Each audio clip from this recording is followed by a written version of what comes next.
So hello guys, welcome back sa ako ang vlog. For today's video magluto, putag balik. Kay ganina naputol atong video guys. So nakita ninyo nagbukal-bukal na guys.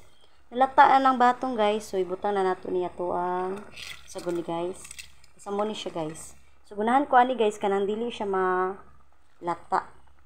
So paano siya guys, half cook. So grabe guys. Ayan, repolyo day guys, repolyo. So, di ko ginahaglata guys. Kaya lami ni siya. Kuanan siya. I-hot cook. So, kauban ang kuan sibuyas. Ayan siya guys ha. So, muna akong giluto for today's video. Salamat sa paglantaw. Amping kanunay. Mga bigatla o mga bigatlo. Okay, luto na ang atuang sinabang gulay guys. Ay hot cook raman ni atong makaya aning repolyo guys. Maligon pumantag mga nipon. So ayan na guys. Oh ayan na guys ang luto ni Inday Bigatla. Thank you sa paglantaw. Amping kanunay. Bye bye.